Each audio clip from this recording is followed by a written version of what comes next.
All right, all right, all right. Welcome everybody to another episode of This Week in the CBL. This is episode number 5 of This Week in CBL. So glad to be here tonight. We are joined by Chris, Mark, our newcomer JT, not newcomer to the channel, but newcomer to the CBL, and myself. Welcome, guys, and welcome JT, who joins us taking over the Loyola Marymount Lions. I had to think about what their mascot is. They're the Lions. JT, what's your initial thoughts from your first day in the CBL? Well, it's a lot. Second day. It's a lot, and you go to look for a guy like I like this guy. Well, man, shit, there's like 8 of them. And you got That's to the try best part. Yeah, you got to figure out their contracts too, because that's the hardest thing is trying to figure out the contracts because it doesn't actually show the correct contract on a few of the screens. It just shows freshmen all the time. So yeah, you can't really sort through that. So I'd say for that part, it's tough because you're just like going through the roster after roster on the roster page, trying to find who's got what and what year they are. But I think overall, it's pretty cool. It's kind of you got to wrap your head around the fact it's not a dynasty. It's more like an extended keeper league or a redraft league. Does that make sense? Mm-hmm. You're not building for the future. You're building for like the next couple of years. So yeah, it's a different animal for sure. It's a re-dynasty. Yeah, I totally agree with that. It's kind of like why I have a hard time with some of the teams that want to just completely tear down and rebuild because of the fact that, like you said, it's like such a short window, and then you have the entire league reset almost every few years. So you kind of have to always be trying to just retool rather than complete rebuild. So that's one of the reasons why I kind of felt like that some of those strategies might not work. Ram is joining us remotely tonight and saying, welcome to the CBL. Looking forward to Trade Talk segment tonight. So Ram will be watching us from the Hookah Lounge while he watches his Knicks. But Chris, Mark, welcome to another episode. How'd your guys' teams do last week? Well, thanks for having us again, Ash. I'll take it here. I'm happy about a big win in the Commonwealth rivalry. I was able to come from behind and take out the Hokies. So wahoo wah there, and also beat the league average just barely. It was a pretty close week, nip and tuck, but the Cavaliers managed to pull it out 2-0. Yeah, similar to me. Welcome everybody watching. Great to be back with you guys. FIU started again slow. It's been kind of just how we do, same as this week, but we ended up, edging out that 3-0 if you include the Buttermaker matchup against Miami and the battle for the 305. It was a tight one there. But yeah, happy to be here with you guys. Yeah, enjoying it tonight. Thank you guys for joining. Peter says hi. I guess he's taking a break at work so that he can jump on and say hello. My team also went 3-0 this week. I was pretty happy about that. Got a big win in the Buttermaker over Georgia. So I was glad to win that. In my Fantrax games, I pretty easily beat the league average. In my matchup against Clemson was a pretty big matchup for the ACC, as both teams are pretty high up in the standings. Clemson was undefeated previously, and the Cardinals with 1 loss. So it was a pretty big matchup for the ACC supremacy, basically. I actually jumped out to a really big lead last week. And then Friday, Saturday, Sunday, my team just came to a crawl. I couldn't score any points, especially Saturday and Sunday. But luckily, I'd built up such a lead earlier in the week that I was able to hang on and win both games and my Buttermaker game as well. Speaking of the Buttermaker Memorial Cup, reminder, you have to go to the bonus content and click on the Google Sheet to see the bracket. We started out with all 128 teams in the Buttermaker Memorial Cup, and now we are into the round of 32. So we're getting progression through this bracket pretty fast. There's some interesting matchups this week in the Buttermaker. I'll bring the bracket up on the screen real quick. One thing I wanted to point out with the Buttermaker is that Florida State in the regular standings is 0-8 on the season, but now they have won both of their matchups in the Buttermakers. So the ACC holding strong. with Florida State advancing to the round of 32, and they'll face TCU this week. So that'll be interesting. A couple other matchups. Louisville has Santa Clara. We're getting into the point where basically all these matchups are going to be pretty difficult. FAU playing Kansas State. That's a couple of ranked heavyweights. Then Penn State and Long Beach State, two pretty good teams right there. FIU and San Diego State, another one. And then you've got Washington, who I expected to be a little bit more competitive in their conference. Right now, they're 4-4 in the Pac-12, but they'll be facing Marshall in the round of 32. And then you have up here, as I get closer to the top, you've got Dallas Baptist and Rhode Island facing off in the round of 32. That'll be a really big matchup. I don't know about you guys, but that looks like probably the best matchup of the week in the Buttermaker. Absolutely. Well, with how things work in the Buttermaker, it might be the best matchup we get all tournament. Yeah, for sure. Like kind of the whoever wins that matchup may be the favorite to win it all. Maybe, yeah. And those are two of the most consistent teams the whole time. I mean, those guys they've been in I want to say top 5, maybe definitely top 10. I don't know if Rhode Island started out top 5, but man, EFIS has a really nice team. So potential upset there in the Buttermaker. Yeah, absolutely. This Mississippi State, Indiana State game would be pretty good competition as well. Mississippi State, I believe, is in second place in the SEC, maybe third place, something like that. And Indiana State, obviously, they're one of our ranked teams, playing really well on the season for the Big Ten. Well, I'm calling it the Big Ten. I guess it's just the big, but you guys know what conference I'm referring to when I say that. But anyway, it's been pretty interesting in the Buttermaker. So I'm looking forward to tracking those competitions and seeing how they go. Any other comments you guys have about the Buttermaker so far? Or any clarifying questions that we need to make? Or well, I have no idea what it is. So basically, yeah, JT being the new guy, let's explain it. Basically, we have how the NBA introduced their in-season tournament. That's basically what this is.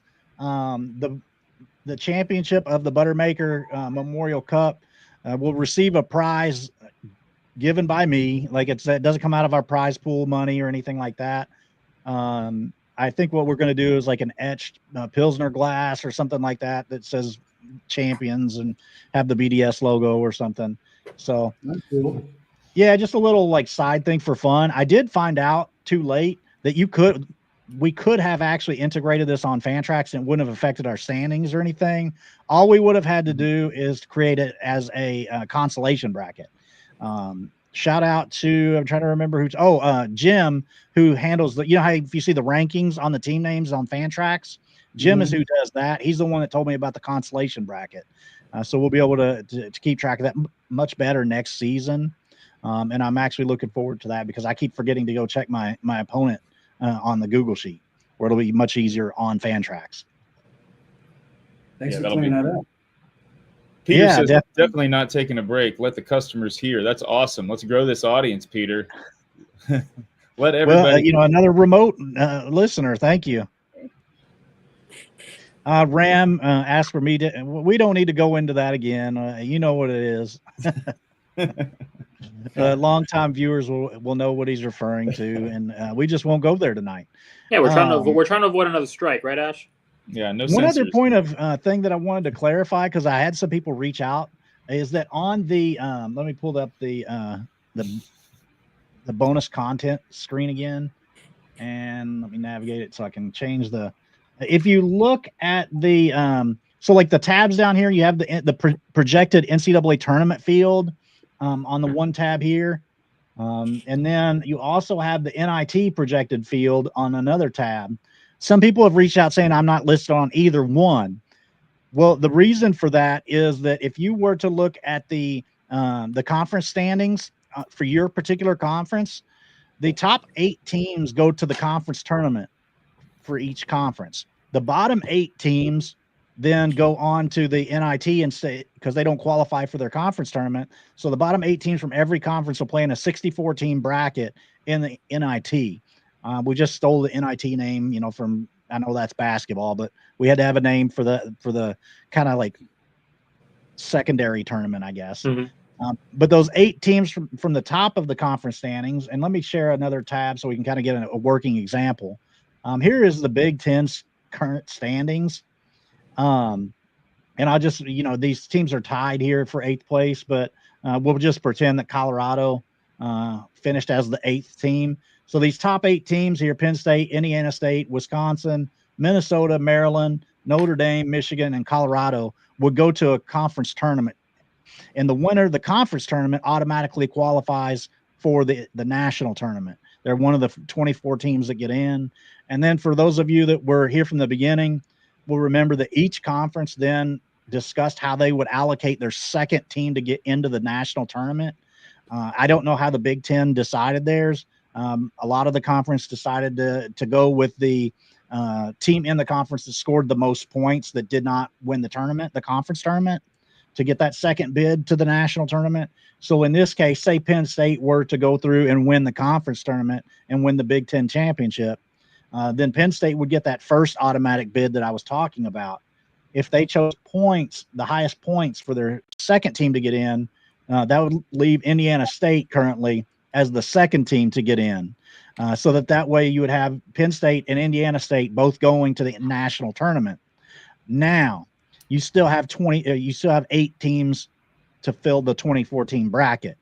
The way that would work is in the overall standings, the combined standings of all, after we filled those 16 teams, and for the next 4 spots in the tournament, it will be based on record. So the next 4 highest record teams that did not get into the field yet, they will be placed into the field. So we will have 20 teams at that point and 4 more teams. The last 4 teams that get into the national tournament are based on total points scored. So the next 4 teams that are not currently in the field that have the 4 highest point totals on the season will then get into the field. Did I explain that very, I mean, does it leave any questions? I guess JT being the new person, does that help explain it? Do you understand what I'm saying there? Oh, yeah, dude, Crystal. I got it. Okay. You're doing good, Ash. Andrew, who's our Penn State owner, says that they went points scored, he thinks. So, yeah, that checks out. A lot of the conferences did choose to have that second bid be awarded via their point totals and not record. Jim says, Kyle Gibson, James, how are you feeling? Does anybody on the screen own Kyle Gibson? Thankfully not. I got Bowden Francis. It's almost the same. Andrew Heaney's up to like minus 28, so we'll see how that ends. Luke says, check out the first team All-America pitchers this week. You know what? If only we had a way to do that. Let's see. Share this tab instead and go to the All-Americans. Boom. Bring that on the screen. Boom. There's our All-Americans currently by points. The starting pitching would be Hunter Brown, Garrett Crochet, and Yamamoto for the first team All-Americans. Oh, look at Terrain. Any names on here stand out to anybody? Bryce Terrain, I own him. He's on the block. I mean, Kyle Tucker, again, has just been the picture of consistency. I wish I had him. Man, disappointed Carson Kelly isn't there anymore. He's been an All-American all year. Yeah, that one week that he kind of went absolutely nuts, kind of surprised a lot of folks, I think. Let's see here. And then we have, let me get, look, I'll pull up the second team. Oops. The Yankees' new closer, Luke Weaver. Second team, Paul Skeens, Nathan Eovaldi, and Logan Webb. I don't know about you guys, but I'm kind of surprised to see Brendan Donovan there as a second team All-American. Absolutely. I'm surprised Jung-Hoo Lee is up there. He's having a heck of a season. Pretty solid, PCA too. PCA and Jung-Hoo both crushing it. And Perdomo. I don't know if that. I mean, Perdomo signed that big deal before the season. You kind of felt like something was coming, but sometimes guys sign that deal and then they fall off. But he's really risen to the occasion. Well, and you know, it's interesting because the last couple of weeks, the Diamondbacks have had their AAA affiliate playing Jordan Lawler at second base, so kind of portends to the future there. Well, Ketel Marte's hammy's not helping out. I think he should be back this week, though. I think he's traveling with the team. He might be DHing, though. And I forgot to make the graphic for it, but the top 10 in points last week were Butler, USC, UCLA, Dallas Baptist in the 4th spot. That might be the lowest they've been on a week so far. It with that definitely has. juggernaut. Santa Clara, number 5, Northern Colorado, number 6, Georgia Southern, Tennessee, Florida Atlantic, the 9th best points of the week and still lost. Sorry, Brutal. JC. JC comes on the show and he jinxes himself. How about that? I know exactly. Any of these names, any of these, teams in the top 10 in points this week surprise you? Chris, I'll let you start us off. I'll mention Northern Colorado just because, I was pretty high on Georgia Southern to start the year. I think I had them in my preseason 25, but Northern Colorado out of nowhere, big week. I think last I checked, they're having a big week this week as well. So to me, that's the one that stands out the most. They just made a big trade too. And we might see some of that broken down when we get to our trade recaps. Mark, any of these names jump out to you?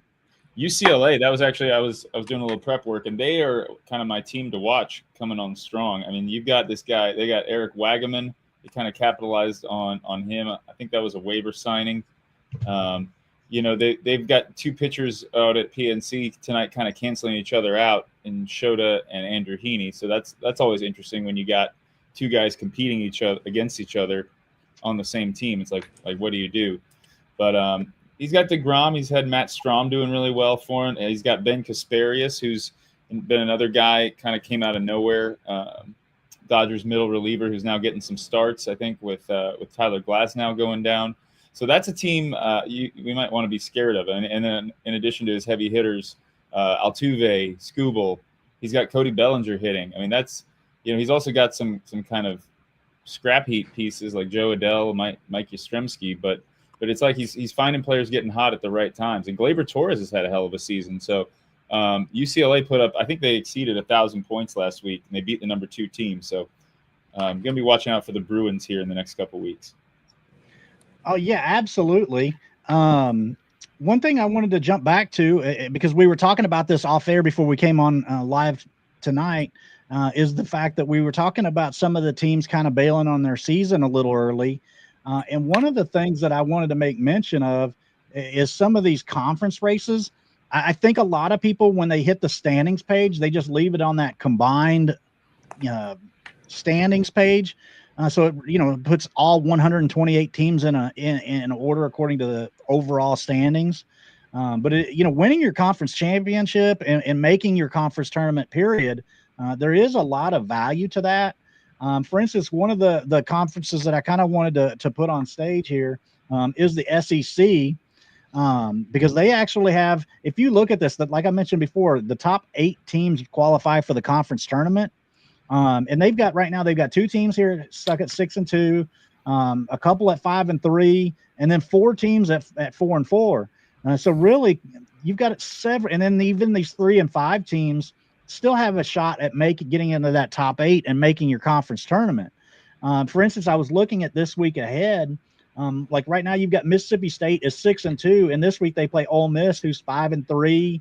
So that'll be a huge, impactful game on the standings in the SEC. You've got Texas playing Vanderbilt, so a 6-2 team against the 4-4. Pretty big matchup for Vanderbilt there. You've got Alabama and Georgia facing off, a pair of 4-4 teams. So those games are really impactful, and it just proves to the point that you really can't bail on the season too early, because all you have to do is qualify for that conference tournament. Who knows what can happen in a head-to-head format? Once you get into that bracket, all you have to do is just keep knocking teams off and get to that final game, and who knows what could happen. Did you guys have any thoughts about like teams bailing on the season too early, or any of these games that I mentioned for the SEC this week? I mean, I think that to me, this being the first year, I think we're starting to see teams jump ship a little bit too soon, like you mentioned. There's definitely value in that conference tournament. We've seen, not to pick on Jeremy, but DBU with the 4th high scoring week, I think last week, any given week, we've been mentioning it since week 1, you can beat the number 1 overall team, number 2, 3, whatever the case may be. But realistically speaking, getting into that conference tournament, it's all you got to do, right? You get hot at the right time. A couple guys from the IL jump in at the right time, and it turns into a nice little Cinderella run, and you can see yourself in the big dance later on. Yeah, Absolutely. you get set up with like you get a couple starts, your pitchers have 2 start weeks. That's so huge in the playoffs, especially in a head-to-head format. Mm-hmm. Yeah, I agree. Getting in, that's half the battle. And then once you're in, one guy has a Kyle Gibson going, and then there you are. You're spotted 60 points. So anything can happen. Yeah, and exactly, because there are payouts for your conference tournament as well. So there is monetary incentive there to do well in your conference tournament, not just the national tournament. I'm looking at the Big Ten now, or the Big, whatever they're calling it these days. They're changing all the names and everything. But I grew up calling it the Big Ten. So like, that's what I keep saying. But they've got a kind of a race here for the final playoff spot, or the conference tournament spot. You got a bunch of teams here tied at 3 and 5. And if you were to just look at that, the reason I bring the Big up here specifically is because all these 3 and 5 teams, if you were to just leave it on that combined tab for the entire 128 team league, these 3 and 5 teams would look like they're really far toward the bottom. And it wouldn't look as impressive in the standings. And so you might think that those owners are going to just jump ship and ship out all their seniors, but really none of these teams should do that at the moment, because they're all in the battle to qualify for their conference tournament. For instance, you've got 5 teams, like I said, battling for 8th place. All of them are 3 and 5. Indiana plays Notre Dame this week, which is 5 and 3. So if Indiana were to beat Notre Dame, I mean, you're talking about, then there's only 1 game between Indiana and Notre Dame in the standings. You've got Colorado playing Maryland, who's 5 and 3 as well. So same situation. Ohio State has a little tougher of a road. They are playing Penn State. And then you have Northwestern and Minnesota, and Minnesota's also 5 and 3. So this standings could really flip. If these 3 and 5 teams were to all upset the 5 and 3 teams, then suddenly you'd have really even more of a tight standings in the Big. And then Nebraska is playing Iowa, so Nebraska should probably win that one, seeing as how Iowa's 1 and 7 on the season. But it's really some interesting and compelling matchups all across the conferences. As I looked through here, the ACC really didn't have a super compelling matchup. But if you were to look at the Pac has 5 teams at 6 and 2, 1 at 5 and 3, and 3 of them at 4 and 4. So just kind of looking at the matchups, Washington State and San Diego State are 2 6 and 2 teams, and they're playing each other this week. So that game has a huge impact on the standings upcoming. Whereas then you have like Sacramento State's 5 and 3, and they play USC, which is 7 and 1.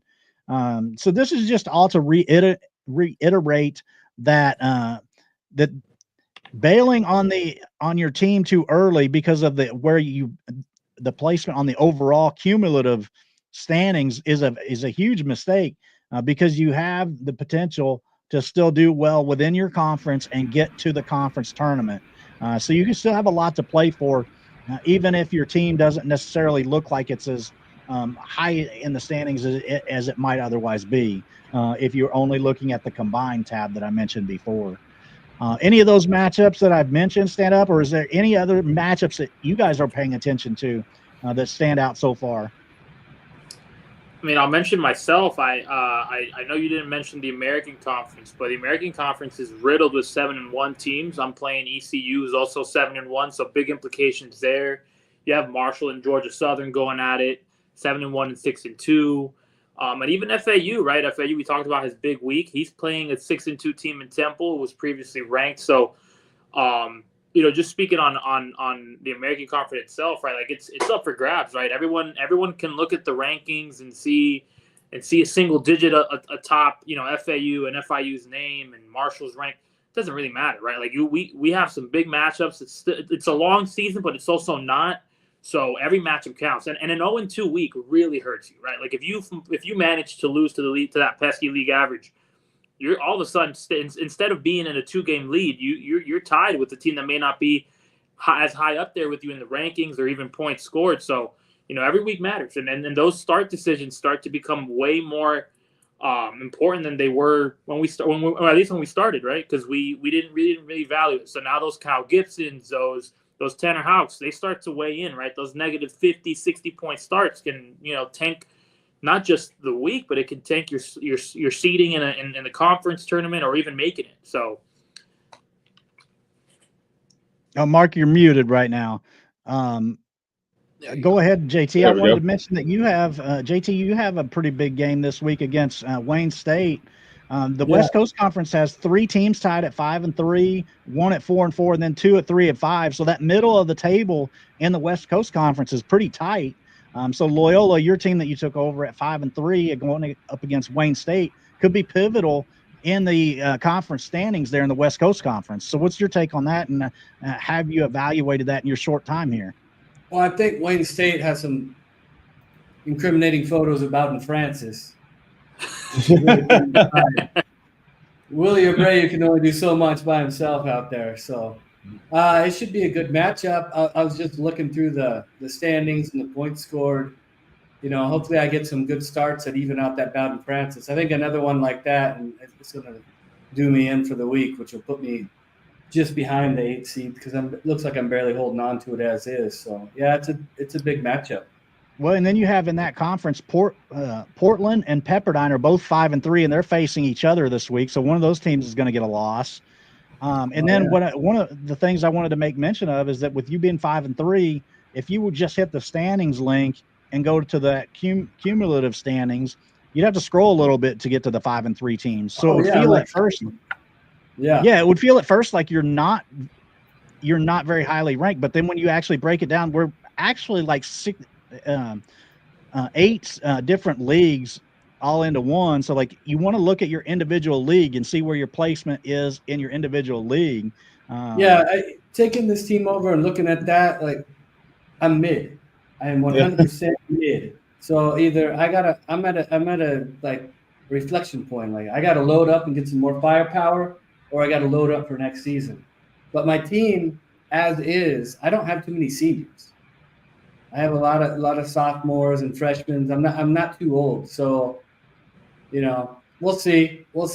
I'm in the fleece period, so any trade I make I'm gonna see what kind of haul I get. So I guess that'll determine which way I head with the team. Depends what I end up getting in return for some trades, and then that'll base trades after the fleece period out based around what I bring in. So if I bring in some seniors, well, I got to bring in more firepower.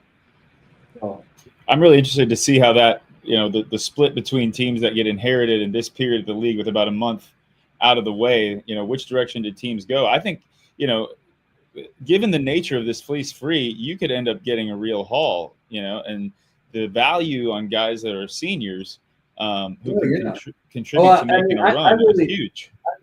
I really like it. Personally, I was busy all day running around, and I was telling Ash this before the start.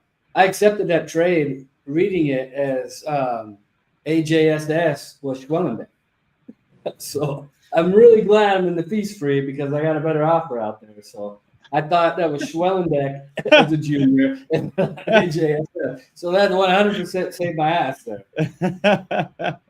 Happens to the best of us. And then Ram says Ash touched on it there, but remember you're in your own 16-team league against the big league. No reason to sell early if you can finish top 8 and make a splash. Yeah, that's exactly what I was trying to convey. Thanks, Ram, for clearing that up, or for backing me up on that. And then he also went on to say, "Go ahead." I just that with this setup, like every day a senior depreciates. It's going to be worth less tomorrow. And it's worth less today than it was yesterday. So the value for them is never going to go up. So if you wait too long, what are you going to get for 6 weeks of a senior? So with all the copies, there's a lot of variables with this league that don't exist in other leagues. So it's interesting. Well, our Ram mentioned that we've got 2 full months until our trade deadline.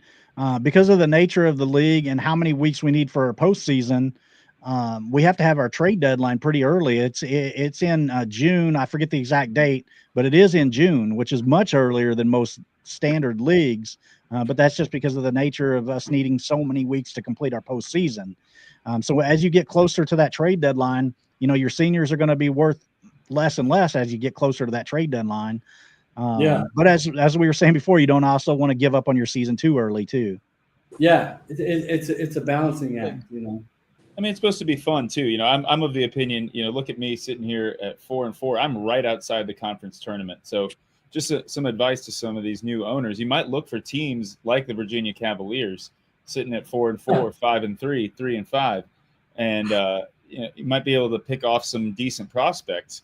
You know, because I'll be open about it. I'm going for it. You know, I think it's more fun when you're trying to win, trying to stay competitive. You know, this is definitely the most interesting fantasy league that I'm in. You know, call it a redraft dynasty hybrid. You know, it's definitely the most volatile, and so for teams like me, like I'm buying seniors. I'm like, give me all your seniors. You know what I mean? I'm trying to go for it. I'm trying to make that conference tournament. I'm trying to, you know, I'm already out of the Buttermaker, but for those owners out there who want to get creative, look for teams right here that they're kind of mid, like me and JT, because we're making our decisions. And I would wager a bet that more of them than less are going to do what I'm doing, which is try to make the playoffs. Yeah, exactly. Jim mentions, I guess this is in reference to our All-Americans discussion that we had a little bit ago. He's got a freshman Bryce Terang. So you can either go to Jim or you can go to JT. JT's already mentioned that his Bryce Terang could be available. So if somebody's needing a second baseman, hit one of these guys up. Juniors and seniors, but he's available. What year is yours again? Sophomore. Oh, yeah. So you get some years of control there. Pretty valuable. Yeah. And Ram mentions Mark sloppy senior enthusiast. Well, what do you guys say? The number one thing that people are always asking about in the Discord is what is the new rankings? You guys ready to reveal our new top 25 rankings? Let's do it. All right, drum roll, please. Let's bring it to the stage. All right, there you go. Our newest top 25. We've got in the top 5, Dallas Baptist, Cal, Butler, Baylor, and rounding out the top 5 is Penn State. You guys I'm not going to read off every team here, but I'll give you guys a minute to soak that in and then give your comments. I think Baylor lost on the week last week. Baylor and Cal. Both Cal lost too. I'm amazed. Yeah, Cal's sitting pretty up at 2. Did they move up? They moved up from 3, I think. Or they? I think so too. No, Cal was 2. Cal was 2. They were 2, but Baylor was 3. So those. Yeah. Baylor fell. Okay. Interesting. Can I ask a new guy question? Yeah, go ahead. Is there actually like a committee that votes on this, or is this? It is. We have 11 of us. Okay. Well, that's pretty cool. And off first glance, this is the first time I'm seeing it because we got the votes in, the last votes maybe an hour out from the show. So it's the first time I'm seeing the final 25. And off first glance, I mean, you can sort of see, and I'm part of the committee, so I feel comfortable saying it, a bit of the inconsistencies in the voting, right? Because Baylor lost, Cal lost, and if I'm not mistaken, Cal lost to what was a previously ranked team. They didn't get penalized as much as Baylor did. Butler made a pretty big jump. I think Butler was 8th or 9th last week, jumped all the way to 3. But then, FAU, for example, I think FAU was around 5 or 6 last week. They also took a loss, top 9 in points, and they went all the way down to 9. So, you're seeing a bit of a fluctuation. Different teams are measured by different metrics, of course, and that's why we have 11 of us. Ash mentions this every week. It's great that we have so many people because we all have different criteria. But yeah, at first glance, at least in those top 10, you see Kansas State running in to the top 10 for the first time this year. LSU kind of hovering in that 11 to 13, 14 spot, even though their only loss came earlier in the season against, I believe it was Tennessee. They've had a pretty tough schedule. Louisville, 26. I'm sure Ash is there you go, happy Ash. to see. I'm trying to keep playing the underdog. I don't want people to notice. Temple out here. Yeah. Army. I haven't seen Dave in a while. I'm going to give Army a shout. Ash and I have been the only ones on Army pretty much since week 1, and people are starting to catch on. I think they're also sitting at 7-1 in the ACC, so kudos to them. But yeah. I have had Army in my top 25 every week since we first started this. So I'm happy to see that they're climbing up on the verge of the top 25. Oregon Ducks, that's a team that's kind of fallen precipitously the last couple of weeks.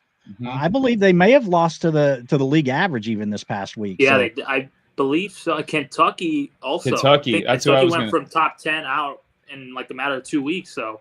Yeah, Kentucky. I mean, that's still a strong team if you look at it. That it's really boom or bust over there. They've got Teoscar, they've got Jeremy Pena, they've got Nolan Arenado, they got Volpe. I mean, they got Pasquantino. You know, these guys could, in the warmer weather, I feel like some of these guys, Albies, could really pop off. You know, Mullins, is he going to continue to be hot? Is Jung-Hoo Lee going to continue to be hot?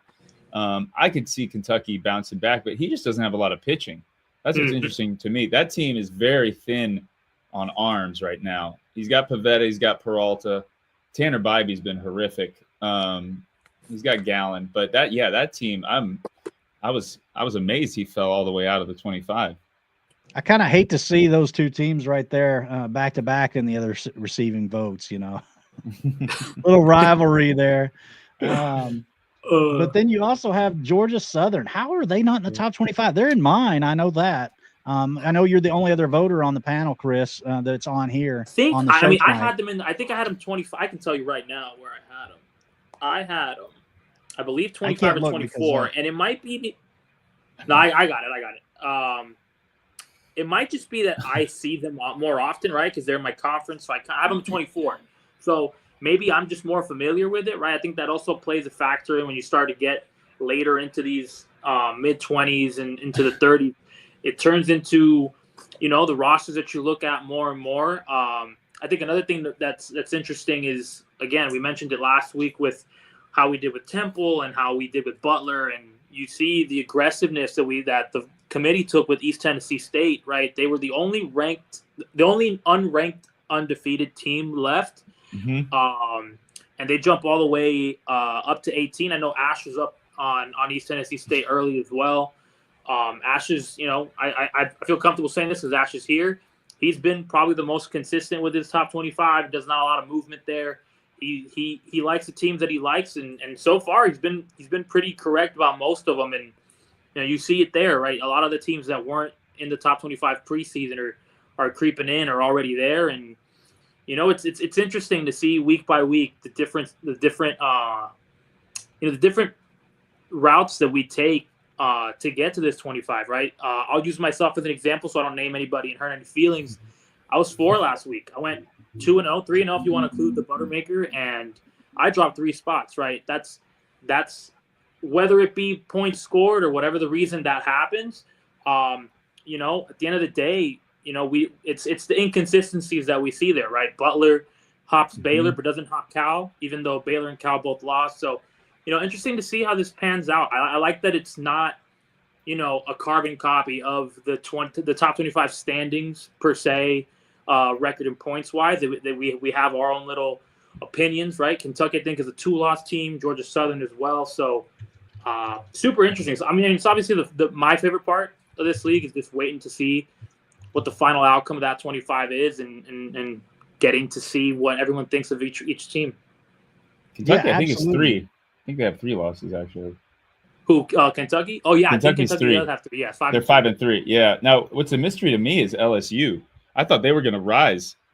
I'll tell you there too. I have LSU 3 in my personal ranking, so I'm definitely holding them up. They're definitely not being loved as much as some other teams, and you know that the factors in by how you rank your teams, right? I think matchups matter. Beating ranked opponents should matter, and all of that. So, you know, very interesting. But they've stayed steady, right? They started right around that area. If you go back to preseason and to now, they've pretty much stayed steady. So, still one of the best teams in the league for sure. And before I give my take, I'll mention I have dropped the link to our studio in the chat here on YouTube and on the Discord. If anybody wants to call in and basically give their take, you can turn off the camera, so that way you know, if you don't want to be on camera but give your take, you can just turn off the camera and then give your take on the stream here. We'd love to hear your thoughts on the top 25 or any of the other subjects that we've talked about tonight earlier. feel free to give us a call, just like you would, a call-in radio show. Just give a call up here and then give us your take. We'll give you a few seconds to go ahead and make a take and then move on. But I did want to mention that this week was probably the week that I had the biggest movement in my top 25. I had held on strong to Washington. Last week, they were around 14 in my top 25. And I completely moved them out of the top 25 this week. I finally pulled the plug. Washington is now 4-4 on the season, and I just could not justify keeping them into the top 25 with that type of record at this point. There was another team that I'm blanking on that I moved out of my top 25 as well for the same type of reason that I just kind of been holding on and just finally had to go ahead and accept fate, and that helped me move a couple of teams I thought were deserving to slide into the top 25. I am noticing, you've got Clemson right here at 29 as well. They had been solidly in my top 25 throughout the season. And I think I still have them around 20 or so. You can't look at my voting right now because I'm using my screen here for everybody to see the top 25. But I wanted to highlight some of the chat comments. Yogurt Spit says top 10. Let's go. He is the Kansas State owner. So definitely is glad to see his team there in the top 20 or in the top 10. Andrew mentions, what's a guy got to do to be in the top 3? I don't know about you guys. I kind of agree with him there. Does anybody else feel like Penn State should be top 3? I mean, if you're going to base it off of, again, I'll mention Butler because Butler's the undefeated team here in the top 3 alongside Dallas Baptist. If Butler's going to move ahead of Baylor after a Baylor loss and a Cal loss, which again, if we're going to base it off of that, right, Butler, I guess, should be 2, Penn State 3. If we're going to base it off of that, of course. So, I mean, I see it. I see it. He's consistently top 10 in scoring, one of the few undefeated teams left. So we'll see. And then Ram mentions 11-man committee voting behind the scenes.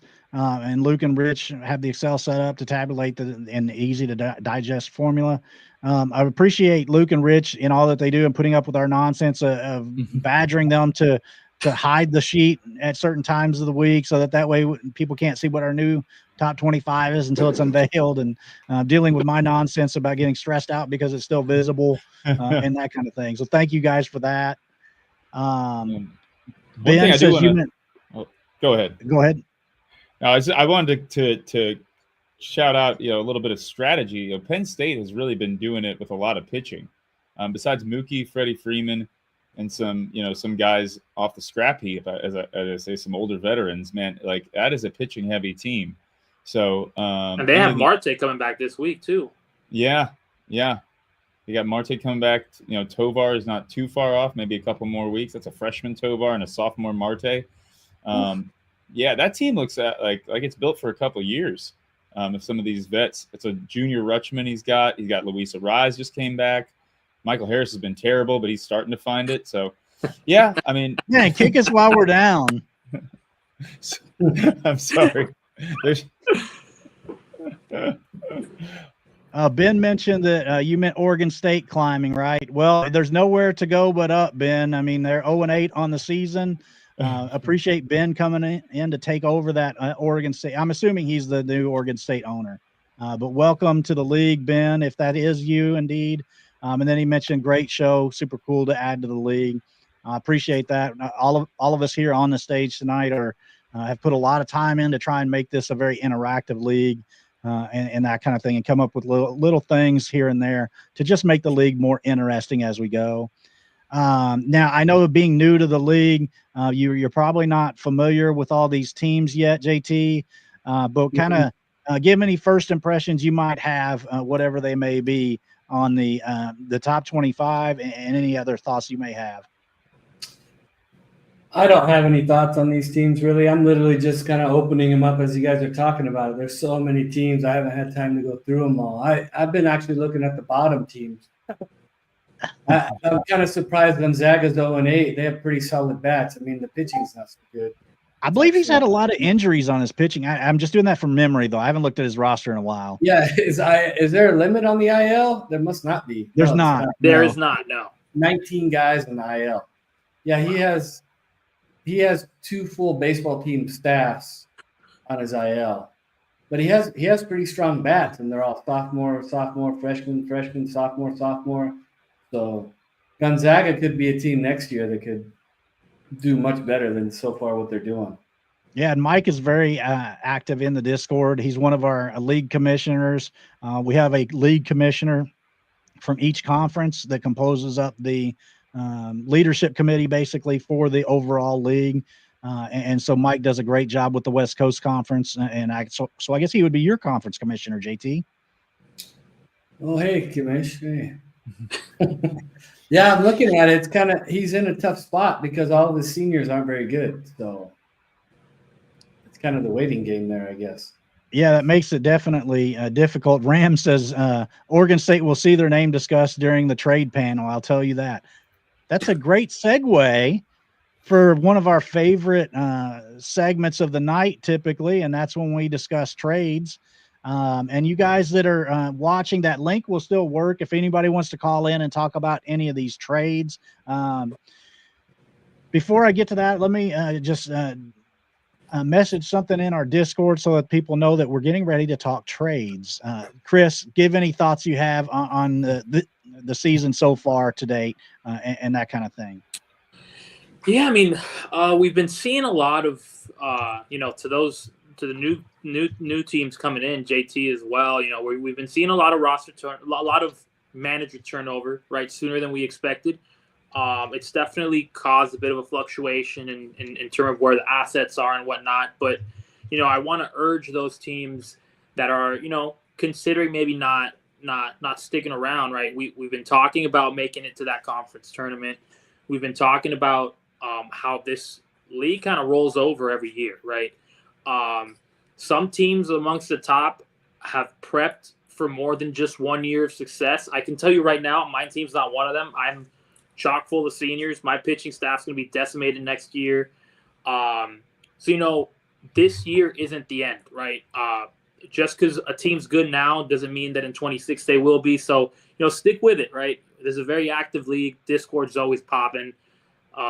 You know, we have massive deals going on seemingly every 5-10 minutes in this league. So, you know, the tide can change very quickly. So to those teams that are, you know, teetering in the bottom and not sure whether they're liking it or not, you know, stick with it, right? There's, you know, give it a chance, right? Again, we're going to have a massive 128 team draft once the league is done. So, you know, there's 8 copies per player, right? There's going to be a bunch of Bregmans, a bunch of, you know, the Jared Joneses that got picked in senior rounds and whatnot. So there's a lot of talent that's going to be freshmen next year. So the landscape of the league changes quick.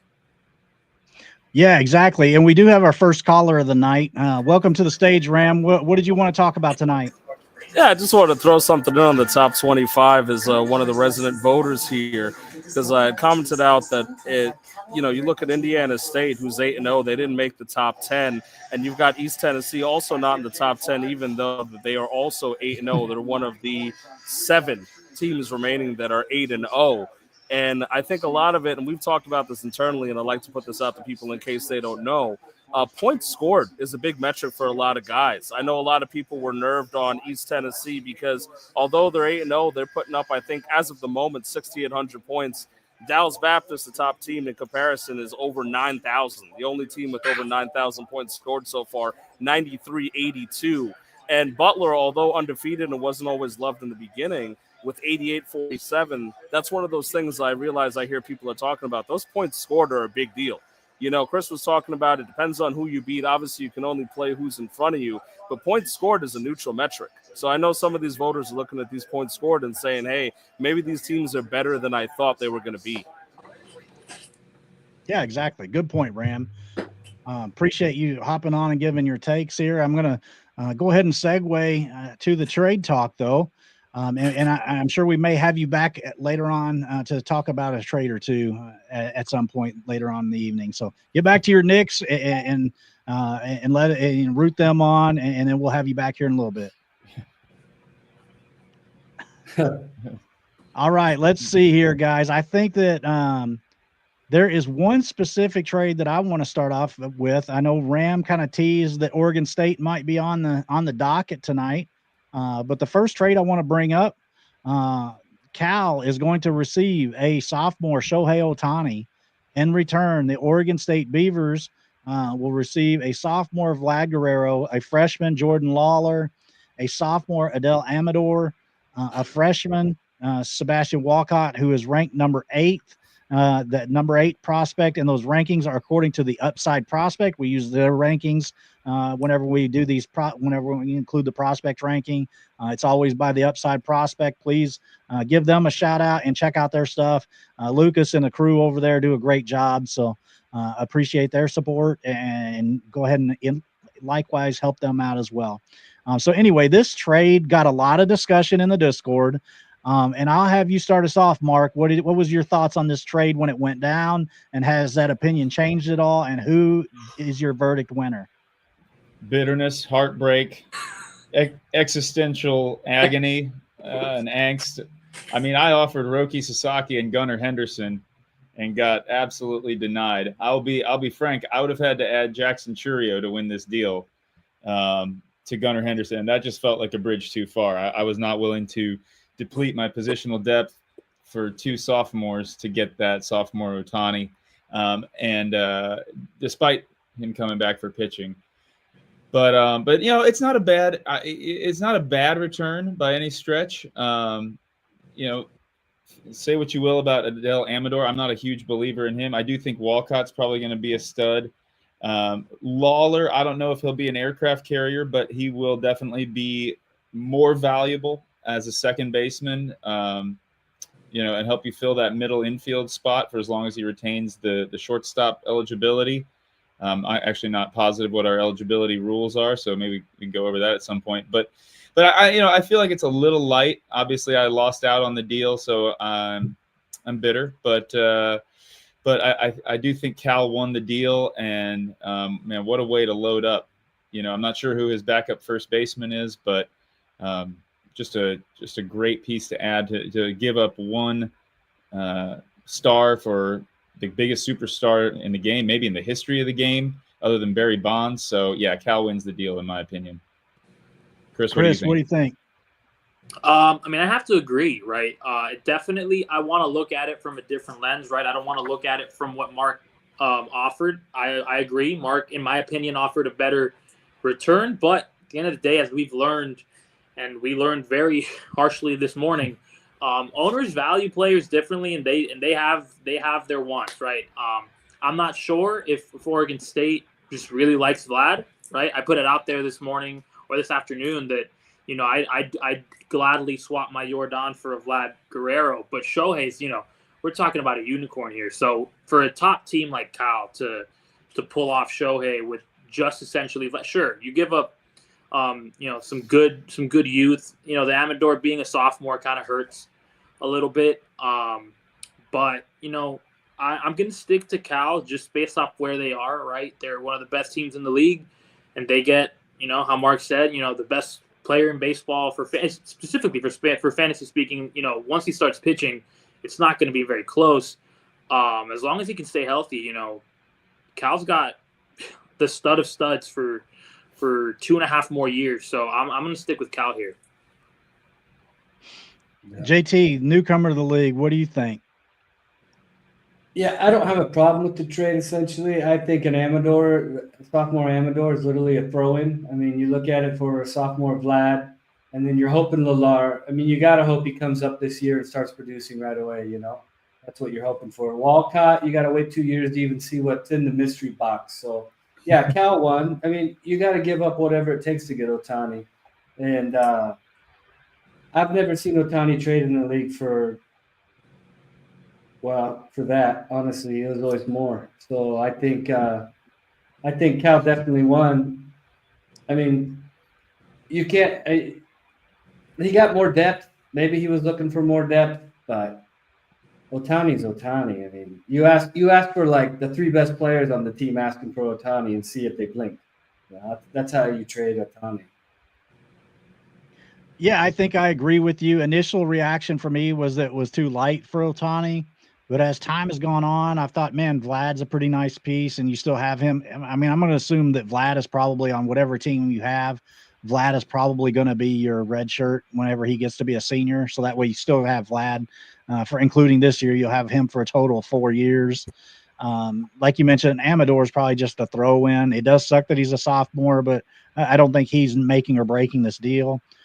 Oregon State probably hoping that Lawler stays down this year, just because of the fact that Oregon State's kind of been rebuilt. So they would like Lawler not to expire freshman eligibility this year.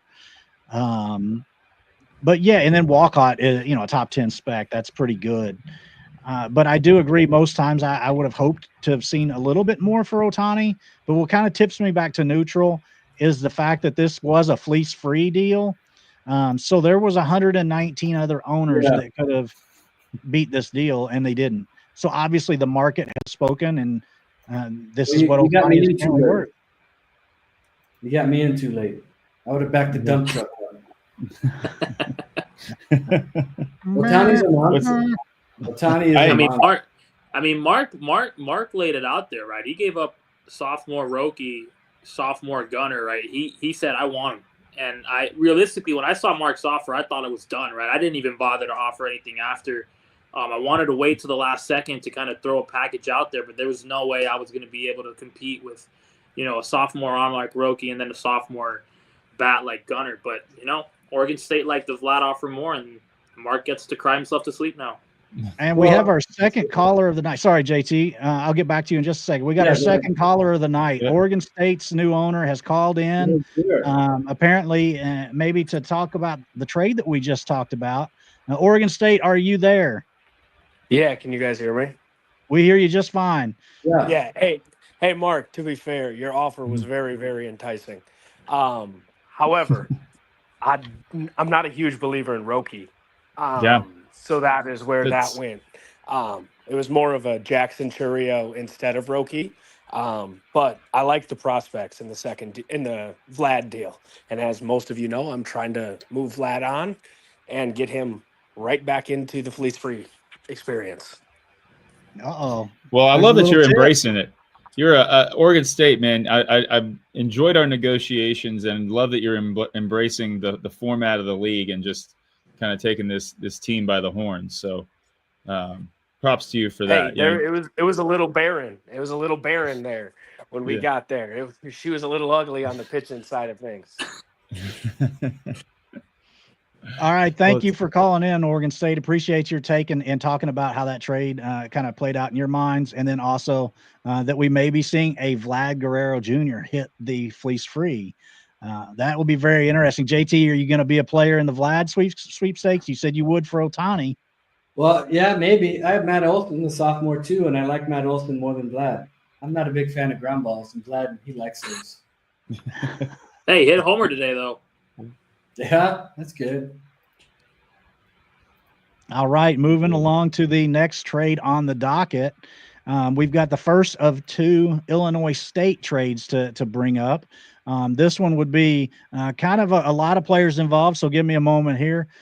Illinois State, who I think is retooling to try and compete more in 2026, but he's right on that cut line for his conference tournament. So remember to check your conference tournament standings. Illinois State is receiving a junior Jeremy Pena, a senior Shane McClanahan, a freshman JP France, a junior Nestor Cortez, a junior Yu Darvish, and a sophomore Jeffrey Springs for a senior Hunter Green, a freshman Ronnie Henriquez, and a freshman Lake Bachar. What do you think, Chris? I'll throw it to you first this time. I mean, it's hard to keep track with Illinois State and how many moves he makes on a day. Half of these players may not even be on this roster anymore. But I will say off first glance, as great as Hunter Green's been, with how volatile pitching can be, him being a senior, right?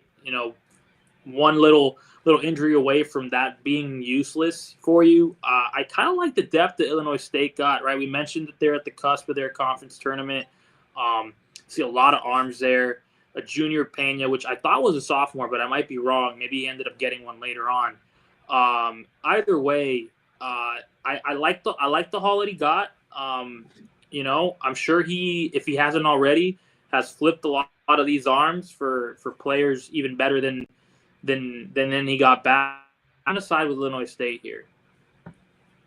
Yeah, and he did flip Jeremy Pena, I believe, in a contract swap in a subsequent trade. Oh, that's why. know Yeah, that no, because I saw an offer from him for a sophomore Jeremy Pena, and I figured that maybe it was a mistake. But no, contract flips are definitely in his nature.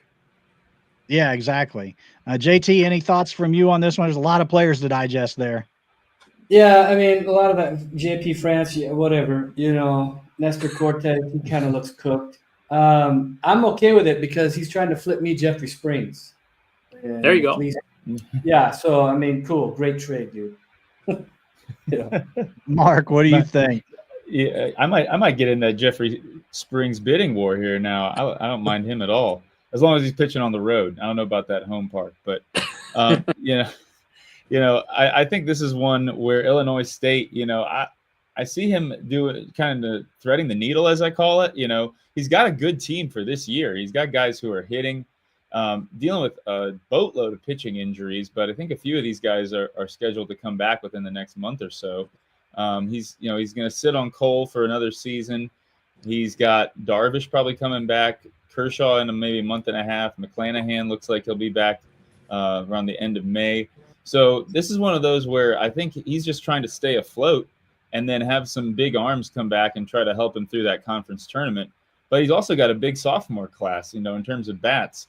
So that Pena flip with Mookie Betts, with a junior Altuve, I think Illinois State is the team to watch out for because he's got the aircraft carriers in Harper and Lindor. So I would definitely give him the win on this trade. Hunter Green, I think he's selling maybe a little high, but I would say he might be selling just at the right time because Hunter Green has been outstanding. But like you said, we don't know when that injury or drop off, if it's a Cincy small park thing, is going to occur. And I love Hunter Green. Those other two pieces mean nothing to me, but besides some fodder depth. But yeah, so I kind of question, from the Titans' perspective, from Cal State Fullerton, is he just really love Hunter Green? He really wants to go for it with that senior contract. I think this is a clear win for Illinois State. Well, I heard that senior Hunter Green might be able to pull a sophomore Ohtani, but I don't know where I would have heard. That was a real trade offer, by the way. I'm not going to say who it was to, but wow, really? It's the bell of shame. I love Hunter Green. I think that he's an ace, but he is always one pitch away from having an elbow. So it makes me nervous. But Tony's going for it this year. He's trying to get as many aces as he can in his squad. So I understand the motivation to get a pitcher like Hunter Green. And I'm kind of doing not in the same fashion, but I have with my team, I built it around bats, and then I'm trying to piece it together with senior arms. So like I kind of get maybe the incentive to go after a senior Hunter Green, maybe a little bit more than maybe most might. Wanted to bring up Jim says that the rankings should be updated on Fantrax. So please let him know if there's a repeat because he has to manually go and edit and put the ranking next to the team name for all those teams and then take it off of the team names that maybe fell out. So definitely double check his work and let him know if he needs to adjust anything. But thank you, Jim, for doing that. I know it's a little bit tedious, so definitely appreciate you doing that. But moving right along, I wanted to bring up the next trade of the night here, and that would be a trade that could be swinging very drastically, depending on what happens with health, and that is Cole Reagans. I saw that there might be some injury stuff going on with him. I don't know too in depth. If somebody else knows, let us know. But Northern Colorado, who is pushing in, you saw he was in the top 10 in points last week. Northern Colorado receiving a sophomore Cole Reagans, a sophomore Cade Smith, and a senior Matt McLean. In return for a bunch of mystery boxes here, Oregon State getting a freshman Noah Schultz, who's ranked 22nd according to the Upside Prospect, a freshman Emil Morales, who's ranked 100th, a freshman Cooper Ajerpe, who's ranked 236, a freshman Jackson Ferris, who's ranked 200, a freshman Owen Murphy, coming off Tommy John at 191, and a freshman Thomas White at 276 in the Upside Prospects rankings. I'll let you lead us off this time, JT. What is your analysis of this trade? Is this a trade you would have made for either side, and that kind of thing? Well, yeah, if I'm giving up I know there's an injury talk, but Cole Ragan is a stud, right? And Cave Smith's been pretty solid. And then Matt, if you're in, Matt McLean's all right, but he's a senior.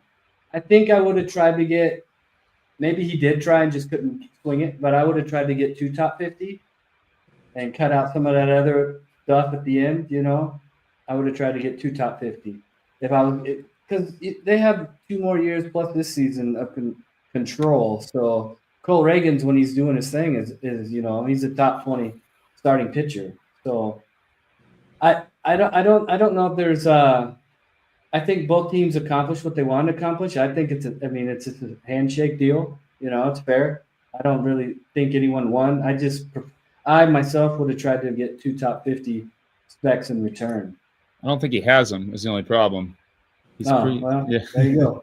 he got the most he could. He's a new owner, right? So this is a fleece deal. So anyone could have stepped up. So he took the best available. He's got Emmanuel Rodriguez. That'd be the one. Does he have the right Emmanuel Rodriguez though? Yeah, Schultz and Rodriguez, and you can keep Herb Ferris, Owen Murphy, Thomas White. You can keep all 4 of them dudes. Chris, I am curious, based on what your comment was just now about Emmanuel Rodriguez. I wonder if the San Diego Emmanuel Rodriguez is still rostered in the league. I would kind of like to go check that out. Sorry, JT, I didn't mean to cut you off before. No, it's okay. I have no idea what's going on. One of the great memes of the CBL is, which Emmanuel Rodriguez do you have? Come on down.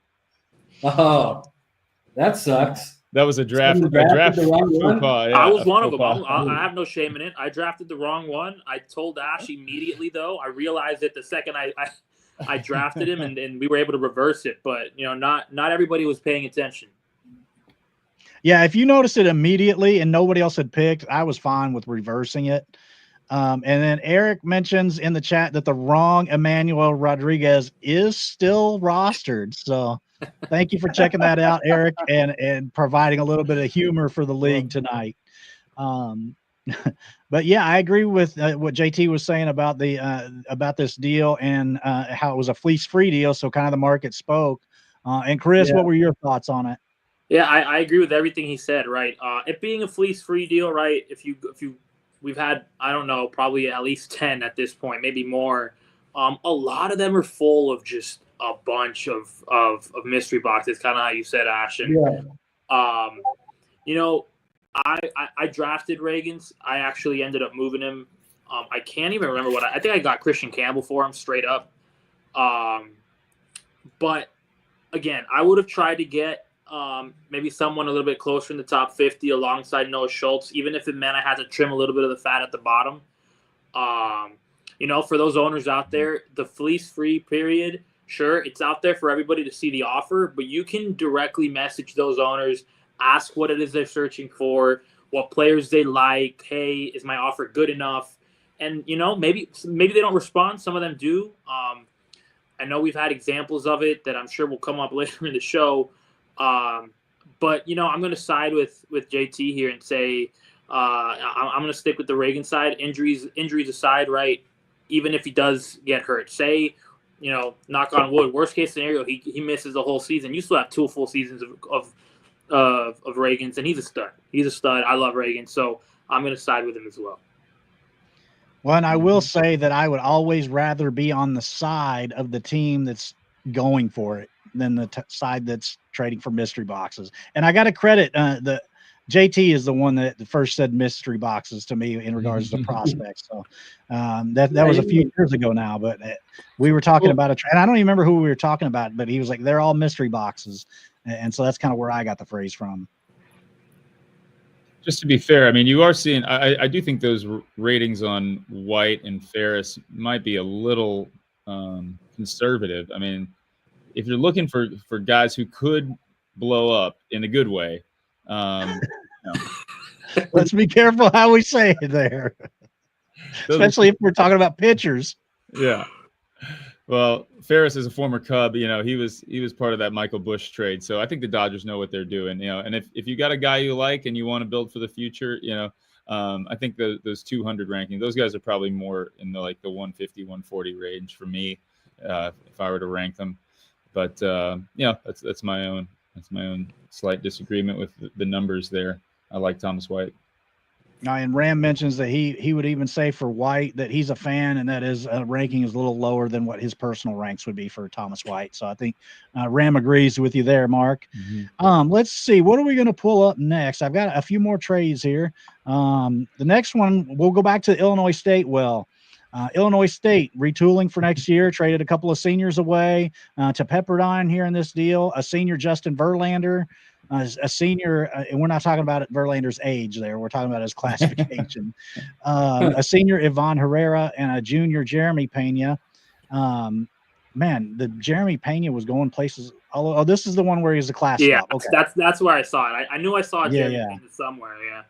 And Illinois State is receiving the sophomore Jeremy Pena and a junior Tyler Soderstrom.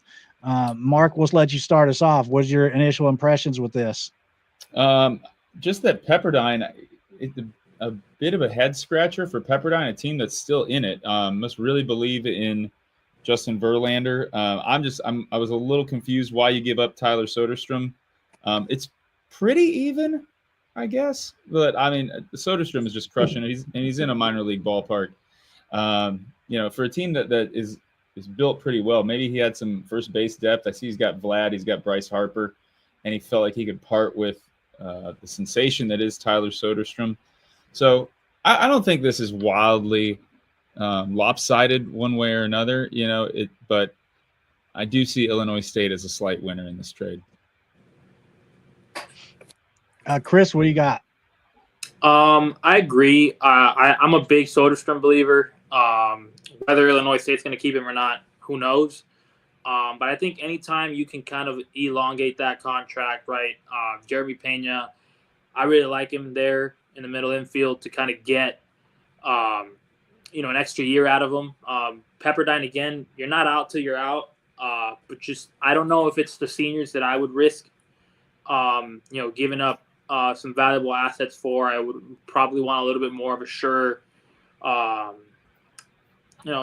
return. You know, Justin Verlander, we joked about the senior contract not being in reference to his age, but at the end of the day, you know, Father Time's undefeated, so who knows how long Verlander can throw for. If he can finish the season, you know, we'll see. But, you know, I like Illinois State. We've mentioned them a lot, pretty much every week. They're very active, so definitely a team that, you know, when you're trading for them, make sure you're looking at what you're doing, because he wants to win every trade, right? And as we all do.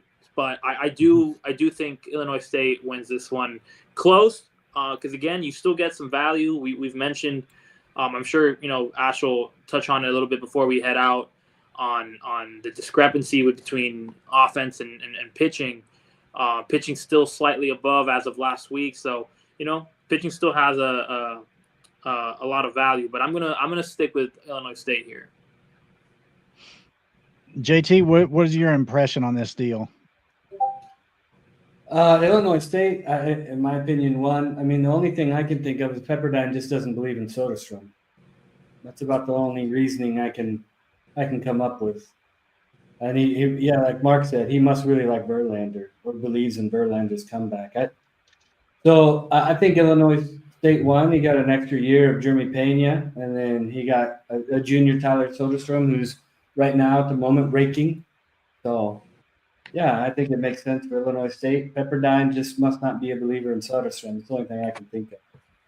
Yeah, I feel like you stole the words right out of my mouth. I was getting ready to say I think this deal hinges on if you believe that the Soderstrom breakout is real, or if you think he's more like what he was last year, and that kind of thing. Both of these teams are kind of on the fringes of their conference tournament. Pepperdine's 5-3 and currently 6 in the West Coast Conference. So I would think that they are not throwing in the towel or anything, obviously trading for seniors and trying to push in and make sure that they stay in that conference tournament area and make the postseason in the West Coast Conference. So they must believe in Justin Verlander. Ivan Herrera's been hurt. Is he back yet? I'm not sure. He's coming back. Next week, May 5th Okay. is the date. And I think that's part of what might be motivating Pepperdine here is he's got Jonah Heim, he's got Miguel Amaya. Amaya is actually producing 5.5 points a game. Heim has been kind of mid, but that might be part of the motivation is his utility. His catcher slots are maybe a little thin for a team that wants to go for it. So, like I said, I don't hate it. I think Ivan Herrera is having a breakout season if he hadn't gotten hurt. He started off like a house of fire. So I think Pepperdine's hoping he can recapture that and continue to slug for him. Yeah, and adding pitching in this league is never a bad thing. So I always have to keep that in mind. I think that we will move to another trade that let's see here. Which one next? Okay. This one actually I think is pretty fair. Personally, Northern Colorado receiving a senior Seiya Suzuki, and Northwestern, another one of our fleece-free guys, bringing in a junior Jorge Soler and a sophomore Jace Jung. I can kind of see this one either way. So, JT, what's your thoughts on this one? Yeah, it's a handshake deal. It's okay. I don't see a clear winner. I think both teams got what they were looking for in this. Sophomore Jace Jung, but Jace Jung's still kind of a mystery box, yeah? So, Suzuki produces. So if you're trying to win, you got a for sure thing with Suzuki. Then you got rid of a mystery box and Jorge Soler, who's a roller coaster. Yeah, kind of depends on the year with Soler. Seems like he's an every other year guy or something. Yep. Yeah.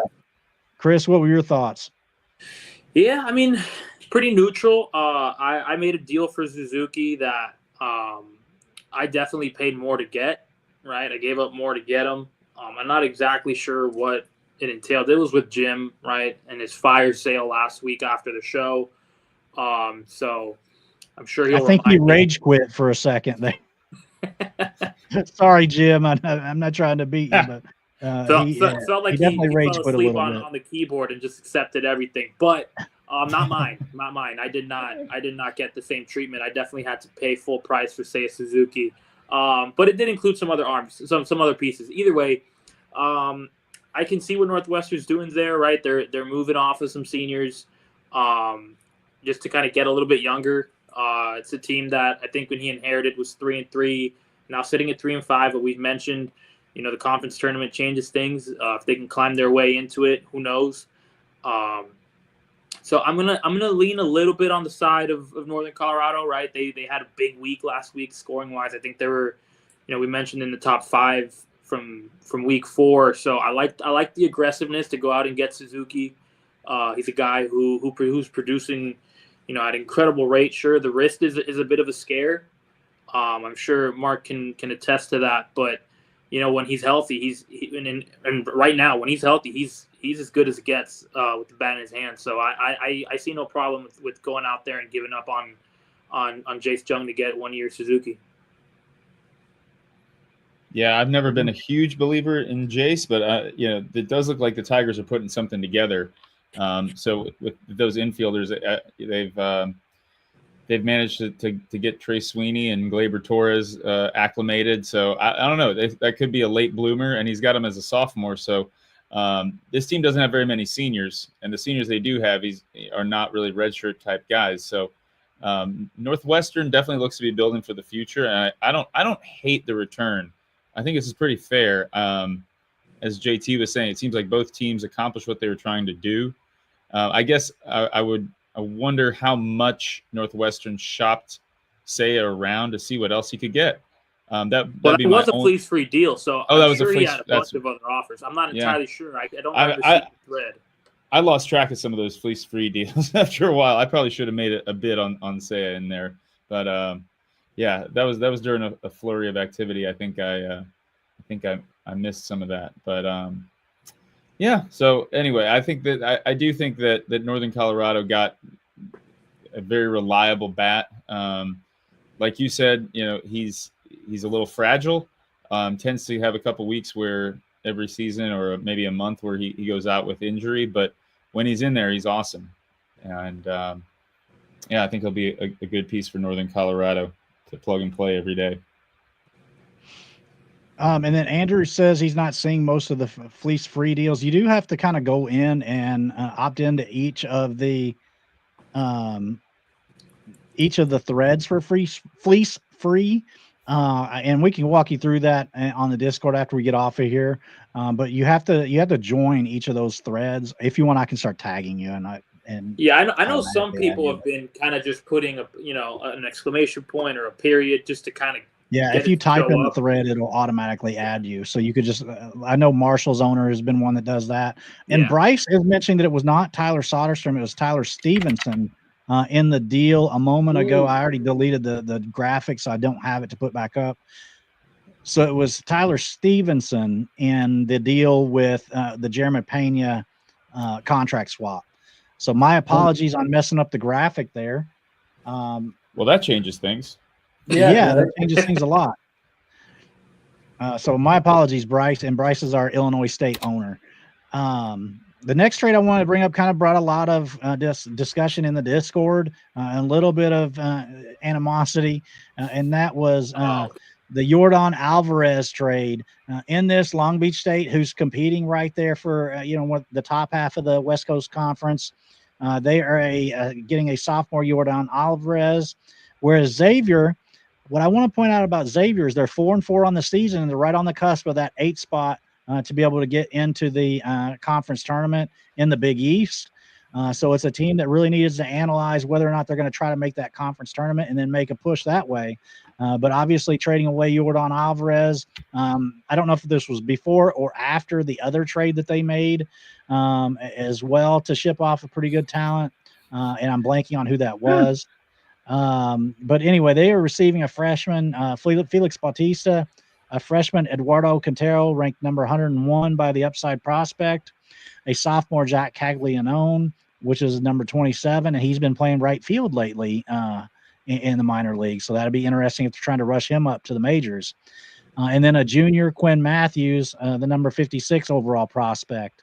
Mark, I'll let you start us off with this one. I mean, I would like this a lot more if this was a freshman Jack. The fact that it's a sophomore, you're basically burning this season. We don't know. Maybe he comes up and helps Xavier compete.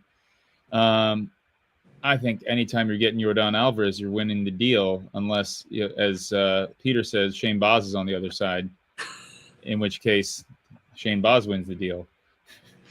But Baz has become our meme in the league, JT, for other reasons, but we'll get on to those off air. Yeah, this is I think Bautista. I think I traded away a freshman Bautista to get Clase, which is looking ridiculous now in hindsight, but felt good at the time. Bautista, can he stay healthy? Can he give you those big double-digit performances every couple of days? Hopefully, but the Orioles aren't very good. So how many of those save opportunities is he really going to get this season? So this feels like a definite build for the future. I just think he probably could have gotten more for Yordan. JT, what do you think? I think it's terrible. I think these type of deals are like league altering. This is completely weighted to one team. They get a Yordan Alvarez for a closer, and two guys that aren't giving them anything for this year. Their team got immensely better. So I'm a big proponent of, you do not trade for closers. You trade them away. You do not go and send one of the best hitters away as a sophomore to try and get a closer coming back from TJ. And you get specs that are not freshmen. The countdown is ticking as they're in the minors trying to figure it out. So I think it's terrible. I think most would agree. Chris, are you agreeing with this, or do you have absolutely? I mean, I'm a Yordan owner who's trying to see if I can flip him for Vlad somewhere. This isn't helping at all. So I mean, I don't know. It's. I don't want to harp on it too much. I think Long Beach State, who I think is Mark's favorite sleeper, mentions him every week. I might have put the hex on him actually. They crashed and burned after I shouted him out, man. But I mean, that's a good move, right? I mean, a good move for them. It's one of those, how JT mentioned, league altering deals, right? If the right team gets him, and I'm gonna lean on Jordan, whether it's been a slow start or not, whether he's hurt or not. It's still 3 years of him. You got to bet that he'll outscore most players in the league in the time you have him left. So, yeah, this is an easy win for Long Beach State. I totally agree. I get really frustrated with the non-freshman specs. I mean, yeah, Jack is. I think a lot of Jack Caglianone own, but he's a sophomore in this deal, so you're just hoping that he comes up this year and has no introductory period like we've seen with so many prospects that get their initial promotion. I mean, how long did it take Jackson Holiday and some of these other guys when they get promoted? A lot of times they get sent back down in a month just because they don't have it. They're not ready, and they're not quite as far along as maybe we think they are. But not only that, a player like Jordan. So basically, anybody in our first round, I just have this feeling that they're like basically immovable objects, like because what you want to get back for them is going to gut the other team. So, like, why would the other team do it? That's why I kind of feel like sometimes these type of players are not even really movable in trades. It has to be a really, really good offer. And I'm not. This was not police free, was it? No. No. Yeah, you can tell by looking at it. And I don't understand. And this came on the heels where he also, and Ram pointed it out in the chat.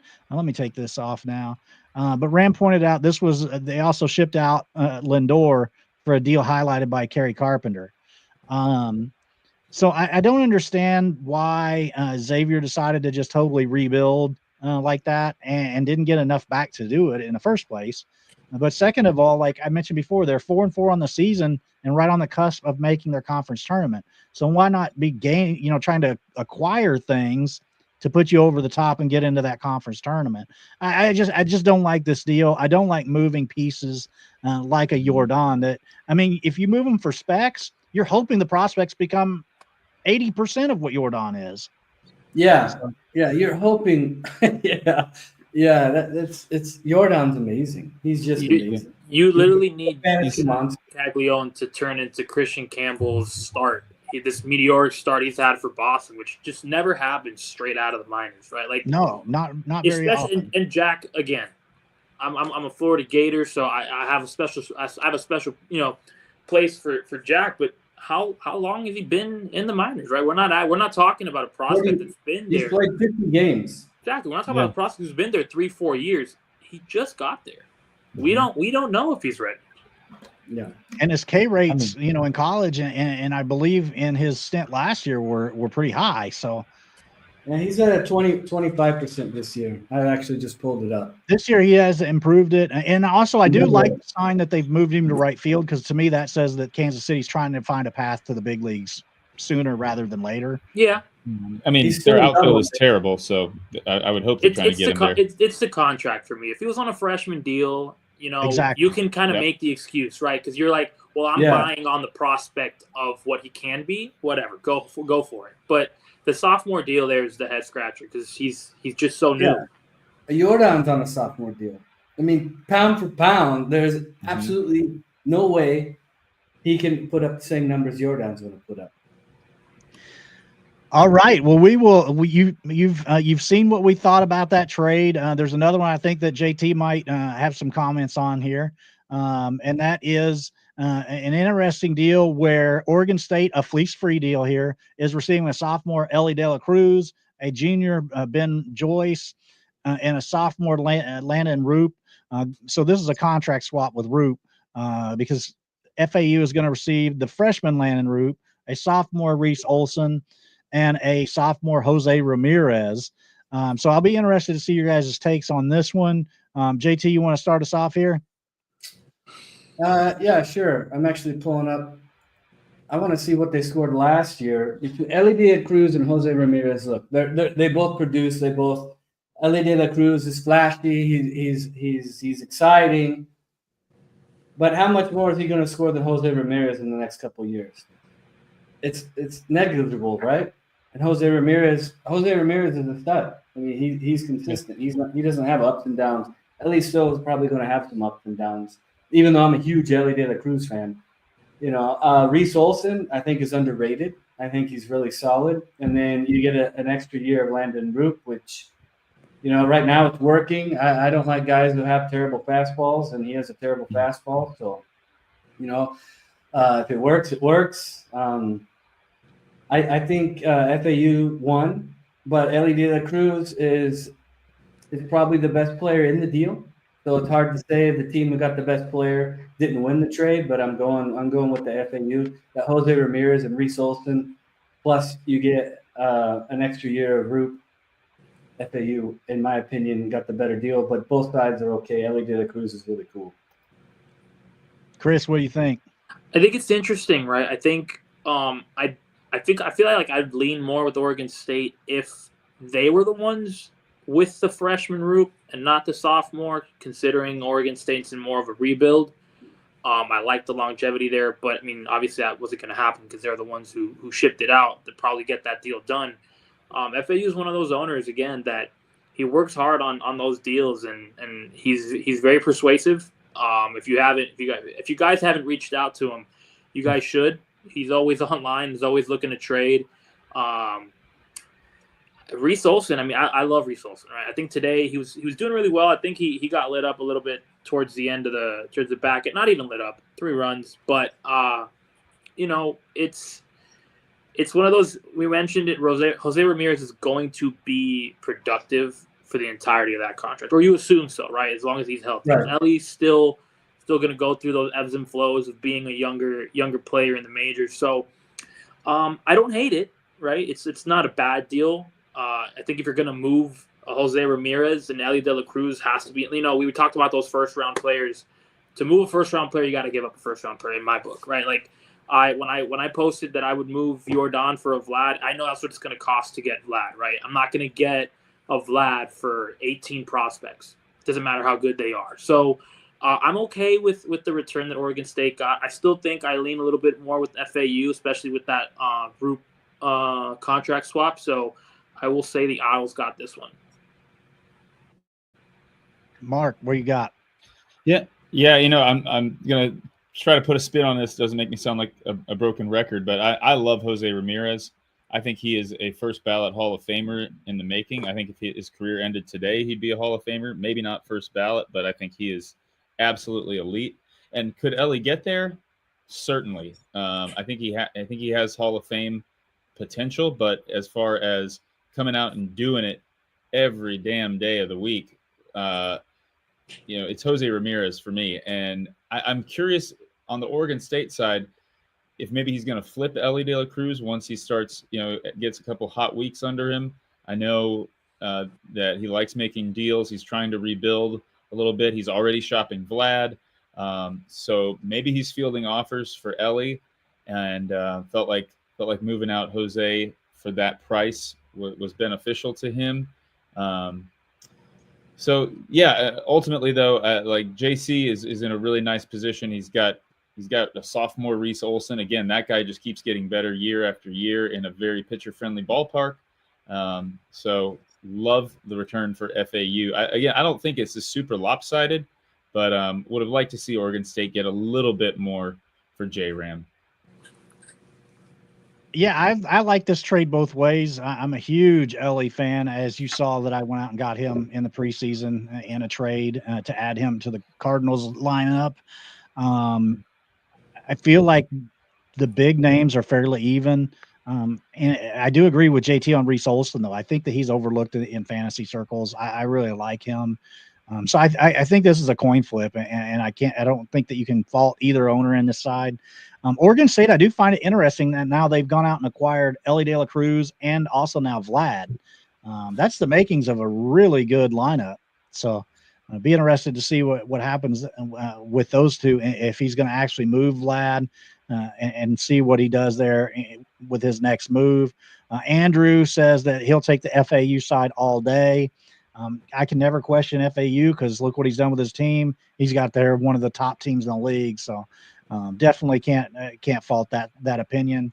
Ram says sophomore Reese Olson makes this deal clear for FAU. He's not a pretty name, but peripherals look strong. I think he kind of agrees with what JT and I both said about Reese Olson then. I did drop the link to the StreamYard in the chat again. So if another person wants to give a call in and give their take on any of the trades we've talked about, I'd love to have you. I got 2 more for us to queue up. I will bring up this one now. Tennessee and Minnesota swapping a senior, Max Fried, going to Tennessee.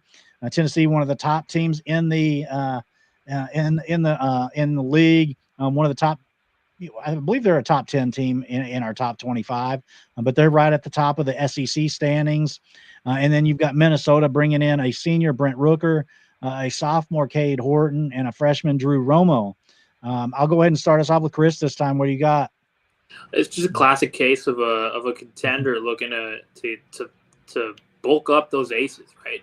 We're talking about how volatile pitching is in general, right? And in this league, even more so, right? I'm sure he'll turn it around, but if you look at the Discord right now in our CBL chatter channel, it's been all about pitching, right? The ebbs and flows of pitching on a daily basis, right? We got Logan Webb after 1 inning at like -19, right? So being able to get a Max Fried with how strong he's performed so far, I think is a good win. Now, Minnesota does get a Brent Rooker. I love Brent Rooker. I'm a big Brent Rooker guy.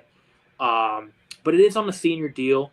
I'm not entirely sure what Minnesota's record is. I'm sure Ash can kind of check and see if they're close to contending or not, just to kind of give it a bit more context. But they're fourth in the Big Ten at 5-3, so they're definitely contenders. Yeah, it's in the definitely Big a move Ten you make it's probably just consolidating arms to get it to get a really good bat in Brent Rooker. I like Cade Horton as well. So I think it's pretty 50-50 in my opinion. I think Tennessee, again, wanted to get an extra arm out there, had to pay the price to get it. Senior, you run that risk, of course, of it being a blow-up year and just not being worth it. But I like it for both teams, especially now knowing that Minnesota's still in contention for that conference.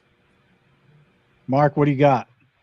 Yeah, I like this move for Tennessee. Again, like Chris said, it's getting that roster spot that Rooker was occupying and turning it into an ace when you actually have a good bit of outfield depth. I don't love Larnach, but a lot of his other outfielders, Brian Reynolds, Seiya Suzuki, Yelich. He just called up Chandler Simpson, and he's been hot, kind of been the one rookie that really did jump out of the gate doing his thing. We expected him to do. So I think he felt like Rooker was expendable, and I like it. I like the return for Minnesota too, to build around a Cade Horton. Would have loved it if Minnesota had gotten a freshman Horton. Just with his injury history, you don't know exactly when. As a Cubs fan, he's kind of our great unknown. We feel pretty good about a lot of our prospects, but Horton, the stuff is incredible, but how often is he going to be out there in long stretches of starts? That's the main question. So if you get him up this year, maybe Minnesota can make something out of him, but my guess is you only get 2 seasons out of that Cade Horton. JT, round us up. Yeah, I agree with Mark that sophomore Cade Horton is much better if it was a freshman. Looking at the squads, I mean, we're basing just on the trade here, but Minnesota now has an anchored pitching staff of Reese Olson, Framber Valdez, Nick Martinez, I guess, and Chad Patrick. Fried would look pretty nice in that group, but I think Fried's a stud when he's healthy. He's coming back from injury, so can he pitch all season? I mean, Rooker's solid. Rooker's a bat, and they're playing in a AAA park.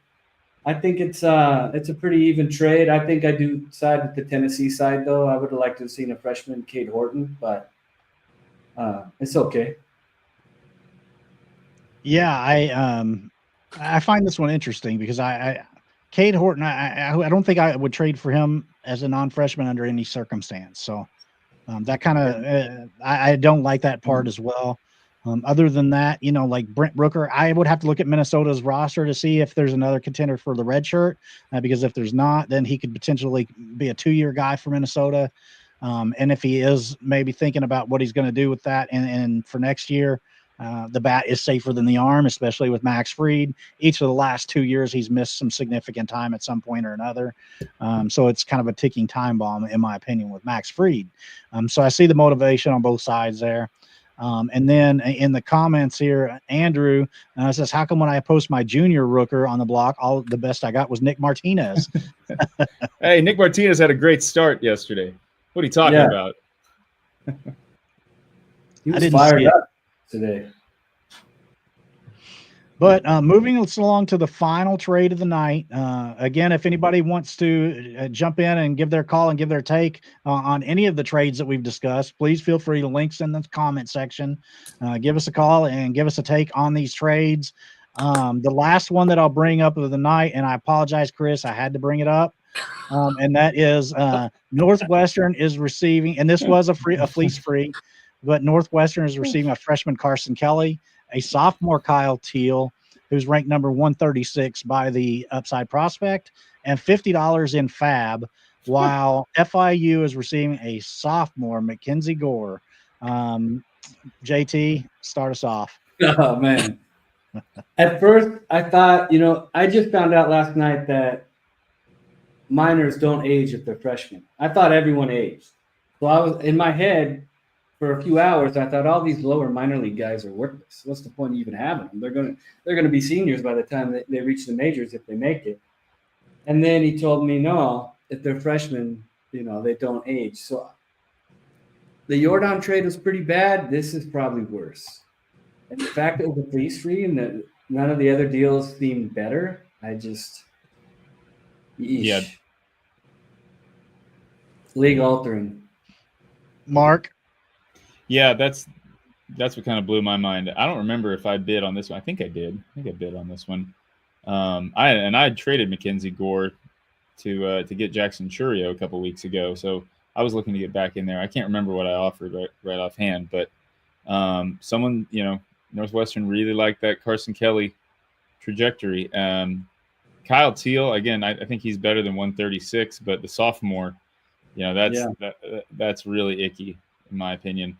And Chris, well done. You got yourself a three, maybe 4 years of Mackenzie Gore if you end up redshirting him after his senior season. Way to go, Chris. I don't think there's any more I can add to this. The viewers kind of have brought it up. Like Peter said, oh no. Eric, oh boy. And then Peter also said, is Gore the new Baz? I'll listen. I'm not gonna try to defend it. Right, this is a fleece-free trade that was not protected from the fleece-free program. Right. I was the original person who offered and was accepted the trade. I can't remember who was included in it. I think it was a freshman Teal for a junior Jack Leiter, if I'm not mistaken, that went to FAU. And I think Northwestern posted it pretty quick that they were after a Teal. So I reached out and I asked, hey, I had a Teal. What are you looking to offer for a Teal? And he's like, oh, what do you need? I told him I needed to start pitching. He actually added Barrera, the freshman Barrera, to the Teal, and he threw Mackenzie Gore, right? And I obviously knew, okay, he's just gonna, use me as the bait to kind of get a better offer for Mackenzie Gore in the fleece free. But there were better offers in the fleece. I think there was 26, 27. I saw like maybe 27 comments. Probably all of them offers. You could probably make the case that 90% of them were better, if not more, right?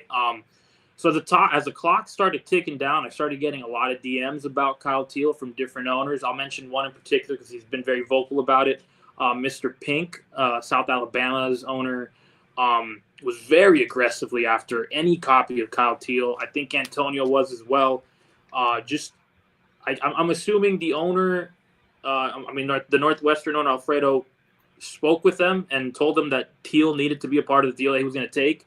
I know this morning he explained that, hey, I can't take the deal with so many prospects that I can't keep dropping players. But what Ash pointed out was like, you had players to drop, right? Like that you had returns where you could have kept some of those prospects and dropped players on your team. So I'm not going to complain. Again, I was very vocal to Ash about, like, hey, if he didn't understand the whole contract situation and he wants to back out, I will totally, let someone else, win that, because I'm in agreement, right? There are better offers. That the Fleece Fleet program definitely didn't protect him there. But I'm not going to complain, right? I've been talking about it for weeks that I haven't had a single deal where it's like a landslide victory. I've lost some, I've won some, but this one is pretty bad. It's pretty bad. Well, and I hated to put you on the spot, but I feel like we could not get through this episode. No, I'm glad you did, though, because I didn't want to rile the troops up at 7:00 in the morning when everyone was fighting in the Discord. I felt like it was better to just kind of let them speak, and I knew today was going to be the day that it gets brought up on the pod, and I was like, well, I'm going to give my 2 cents. I know, playing devil's advocate in an impossible situation here, I'm not going to defend the deal, but I gave a little bit of insight onto how at least it started. Alfredo, kudos to you if you have a master plan that we can't see. But I'll gladly take it if it was a mishap. Bryce says could see an owner saying it was hard to part with Kelly, but they will take the risk with Core. I think Carson Kelly hit a home run today, by the way. So, so did Vlad. Just stop. Ram says, I think it's fine to admit you got the better end of a deal. Honestly, respect the honesty. Totally agree. And you were also cool with, if you didn't understand, you were okay with backing out. So, I mean, you did everything right. As a man, you're like, look, if you didn't understand, cool. But congratulations. You got Mackenzie Gore for a Happy Meal.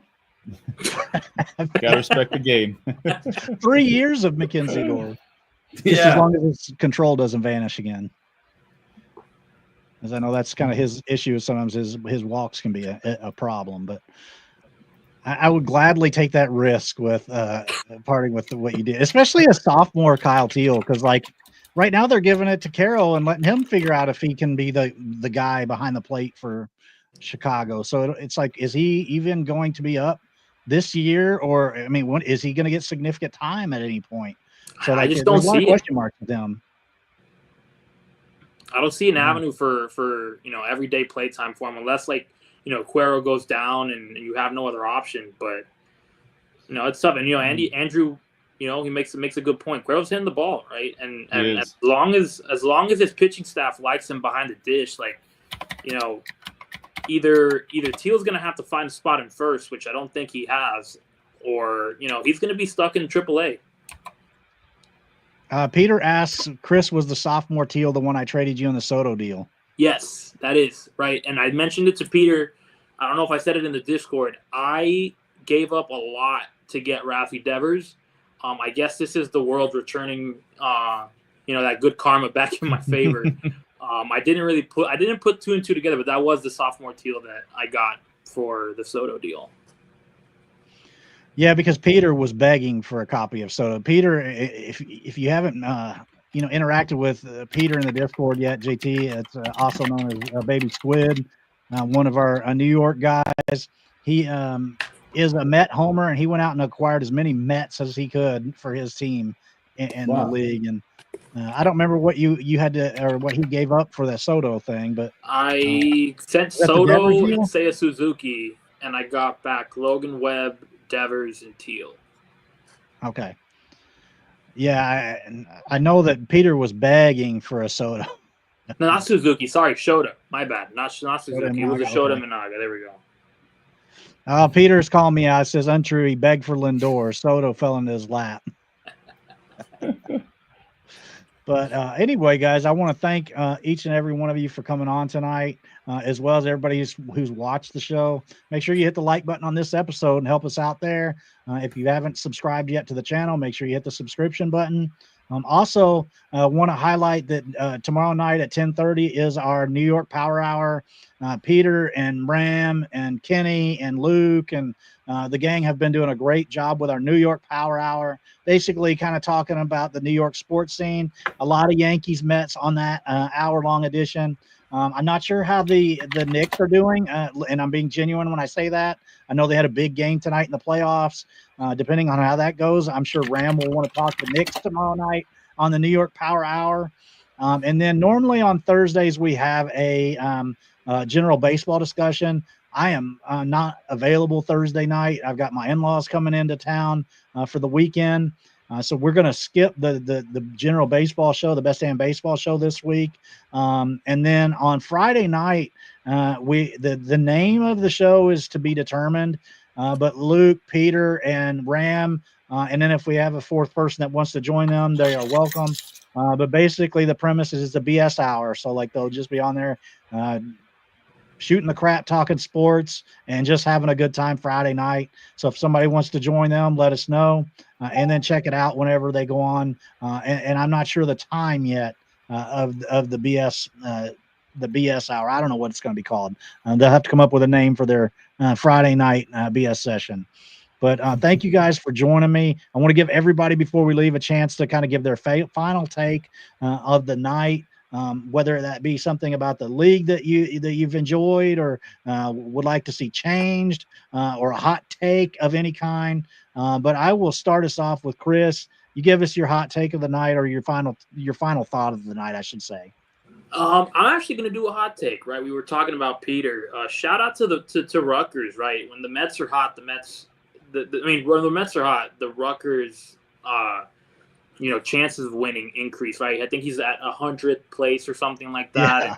Yesterday put up like a 250 bomb or something. I think today they were also doing pretty well. I haven't checked the Mets score, but similar to them, right? I'll let JT know if he hasn't looked at the roster yet. I did a similar strategy with the Red Sox.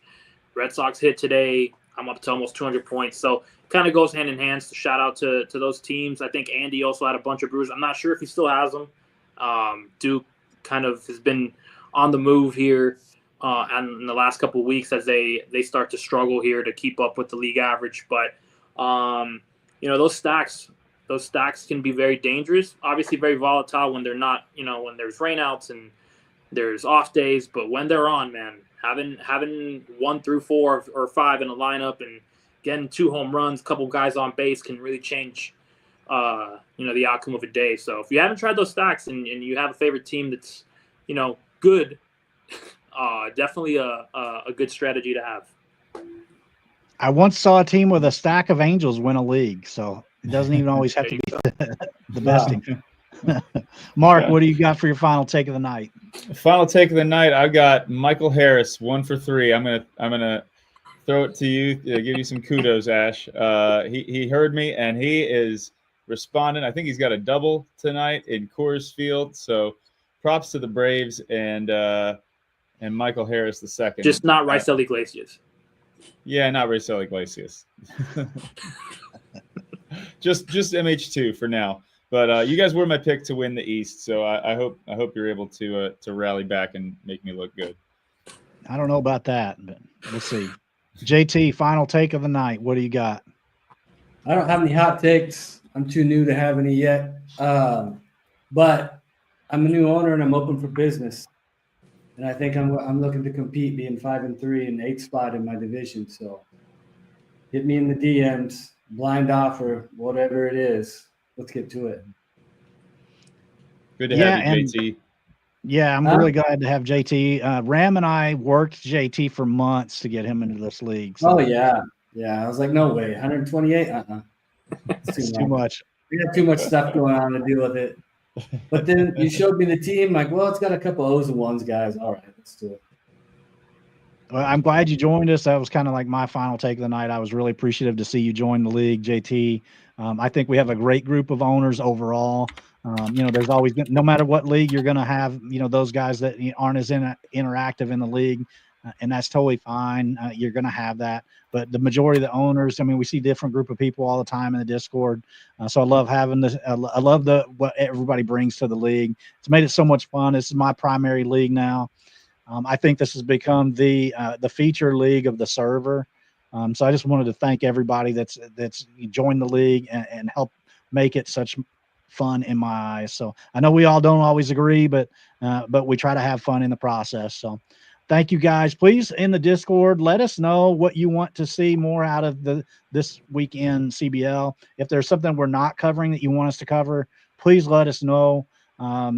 Otherwise, we've kind of kept the same format for the most part, recapping the previous week, going over the top 25, and then going over trades. But if there's something else we're missing or that you'd like to see less of, let us know. So thank you all again, and have a good night.